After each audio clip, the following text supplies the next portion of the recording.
Right ఈ సమయంలో మనకు ఒక బ్రేకింగ్ న్యూస్ అందుతోంది. బంజారా హిల్స్ రోడ్ నెంబర్ 11లో భారీ అగ్ని ప్రమాదం జరిగింది. హోటల్ స్కై బ్లూ 3వ అంతస్తులో మంటలు చెలరేగడంతో ఫ్లోర్లోని ఫర్నిచర్ మొత్తం కూడా తగలబడిపోయింది. అగ్ని ప్రమాదంతో సిబ్బంది భయంతో పరుగులు పెట్టారు. బ్రేకింగ్ న్యూస్ చూస్తున్నాము. బంజారా హిల్స్ రోడ్ నెంబర్ 11లో ఉన్నటువంటి హోటల్ స్కై బ్లూ 3వ అంతస్తులో మంటలు చెలరేగాయి. ఫ్లోర్లోని ఫర్నిచర్ పూర్తిగా తగలబడిపోయింది. దానికి సంబంధించినటువంటి దృశ్యాలను కూడా మనం చూస్తున్నాము. 10 టీవీ స్క్రీన్ మీద ఎక్స్క్లూజివ్గా లెఫ్ట్ సైడ్ విండోలో మనం చూస్తున్నాం. 3వ అంతస్తులో మంటలు చెలరేగుతున్నాయి. అక్కడి నుంచి దట్టమైన పొగ కూడా చుట్టూ అలముకుంటోంది. భారీ అగ్ని ప్రమాదం అని చెప్పొచ్చు. దృశ్యాలను బట్టి మనకు క్లియర్గా అర్థమవుతోంది. ఉన్నటువంటి ఫర్నిచర్ మొత్తం కూడా కాలిపోయింది.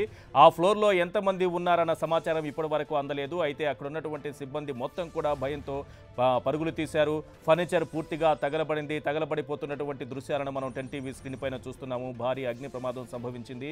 అగ్ని ప్రమాదానికి గల కారణాలేంటి, ఈ అగ్ని ప్రమాదంలో జరిగిన సమయంలో ఎంతమంది అక్కడ ఉన్నారు అనేటటువంటి అంశానికి సంబంధించి సమాచారానికి సంబంధించి మరి కాసేపట్లోనే పూర్తి డీటెయిల్స్ మనకు అందుతాయి. ప్రాథమికంగా మన దగ్గర ఉన్నటువంటి సమాచారాన్ని చూస్తే హోటల్ స్కై బ్లూ 3వ అంతస్తులో భారీగా మంటలు చెలరేగాయి. దానికి సంబంధించిన దృశ్యాలను మనం చూస్తున్నాం. ఫ్లోర్లోని ఫర్నిచర్ పూర్తిగా తగలబడిపోయింది. అగ్ని ప్రమాదంతో సిబ్బంది భయంతో పరుగులు తీశారు. ఇప్పటికే అగ్నిమాపక సిబ్బంది అక్కడికి చేరుకుని మంటలను ఆర్పేటటువంటి ప్రయత్నం చేస్తున్నారు. దానికి సంబంధించినటువంటి దృశ్యాలను కూడా మనం స్క్రీన్ పైన చూస్తున్నాం. ఇదే అంశానికి సంబంధించిన పూర్తి సమాచారంతో మా ప్రతినిధి కిరణ్ మనకు అందుబాటులో ఉన్నారు. కిరణ్, అగ్ని ప్రమాదానికి కారణాలేంటి? ప్రమాదం జరిగిన సమయంలో ఆ ఫ్లోర్లో మొత్తం ఎంతమంది ఉన్నారు? మంటలేమన్నా అదుపులోకి వచ్చాయా? ఈశ్వర్, బంజారా హిల్స్ రోడ్ నెంబర్ 11లో భారీ అగ్ని ప్రమాదం సంభవించింది. ముఖ్యంగా హోటల్ థర్డ్ ఫ్లోర్ లో ఈ మంటలు ఎగిసిపడ్డాయి. ముఖ్యంగా మొదట నల్లని పొగ, దట్టమైన పొగ వ్యాపించిన తర్వాత ఉన్నటువంటి మంటలు ఎగిసిపడడం, ఆ మంటల్లో పూర్తి స్థాయిలో ఫర్నిచర్ అగ్నికి ఆహుతైంది.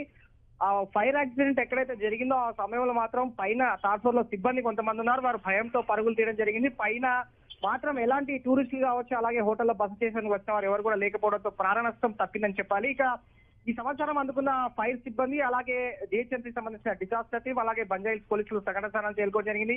పూర్తి స్థాయిలో మంటలను అదుపులోకి తీసుకురావడం జరిగింది. కొద్ది నిమిషాల క్రితమే 3 ఫైర్ ఇంజన్లు, అలాగే ఇన్నర్ అవుట్ సైడ్, అలాగే 2 బిల్డింగ్లు పక్కన ఎక్కడైతే ఉన్నాయో ఆ పై బిల్డింగ్ లోకి వెళ్ళిన తర్వాత అక్కడ మంటలను అదుపులోకి తీసుకురావడం జరిగింది. 3 ఫైర్ ఇంజన్లు సంఘటనా స్థలానికి చేరుకోవడం, ఉన్నట్టుండి అక్కడ ఫైర్ సిబ్బంది చాలా చాకచక్యంగా వివరించడం వల్ల కమాండెంట్ సహాయం ద్వారా ఈ మంటలు కూడా అదుపులోకి తీసుకోవడం జరిగింది. ఇప్పటి వరకు మాత్రం ఎలాంటి ప్రాణ నష్టం జరగలేదు. స్టాఫ్ మాత్రం పోలీసులు అలాగే ఫైర్ సిబ్బంది విచారిస్తున్న పరిస్థితి. ఎందుకంటే ఇది ఏ విధంగా జరిగింది, ఫైర్ ఇది షార్ట్ సర్క్యూట్ వల్ల జరిగిందా లేదంటే ఇతరత్ర కారణాలు ఏ విధంగా ఉన్నాయి కొన్ని పోలీసులు దర్యాప్తు జరుపుతున్నారు. ఈశ్వర్, అంటే కింది ఫ్లోర్ లోకి మంటలు ఏమైనా వ్యాపించాయా, లేకపోతే చుట్టుపక్కల ఉన్నటువంటి బిల్డింగ్స్ లోకి వ్యాపించడం కానీ ఇలాంటి ప్రమాదం ఏమైనా ఉందా? మంటలు అదుపులోకి వచ్చాయా? ఈశ్వర్, ఇప్పటి వరకు మాత్రం మంటలు పూర్తి స్థాయిలో అదుపులోకి వచ్చాయని చెప్పాలి. ఇక పక్క బిల్డింగ్ లోకి మంటలు వ్యాపించకుండా ఉండేందుకు ఫైర్ సిబ్బంది అన్ని చర్యలు తీసుకోవడం జరిగింది. డిజాస్టర్ టీమ్స్ కూడా లోపలికి వెళ్ళడం జరిగింది. ముఖ్యంగా ఈ మంటల్ని పై భాగం నుంచి మంటల్ని వాటర్ స్ప్రే ద్వారా, వాటర్ స్ప్రింక్లింగ్ ద్వారా మంటలను అదుపులోకి తీసుకురావడం జరిగింది. అలాగే పక్కన వ్యాపించకుండా కూడా తగిన జాగ్రత్తలు తీసుకోవడం జరిగింది. ఇది పై స్థాయిలో అంటే థర్డ్ ఫ్లోర్ లోనే ఈ ప్రమాదం జరిగింది.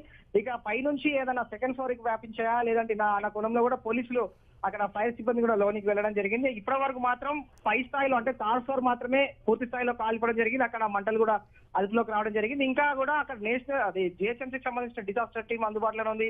ఫైర్ సిబ్బంది కూడా అక్కడే ఉన్నారు. ఈ మంటల్ని పూర్తి స్థాయిలో అదుపులోకి తీసుకొచ్చిన తర్వాతనే వారి 2 టీమ్స్ కూడా బయటికి రావడం జరిగింది. ఎందుకంటే ఇది బిల్డింగ్ పక్కకు వ్యాపించకుండా, అలాగే లోన్ ఎక్కడన్నా మంటలు చెరుగుతున్నాయన్న కోణంలో కూడా అక్కడ ఫైర్ సిబ్బంది అన్ని విధాలు కూడా చర్యలు తీసుకుంటారు. Eshwar, right, thank you Kiran. మరిన్ని అప్డేట్స్ కోసం మళ్ళీ మిమ్మల్ని కాంటాక్ట్ చేస్తాను.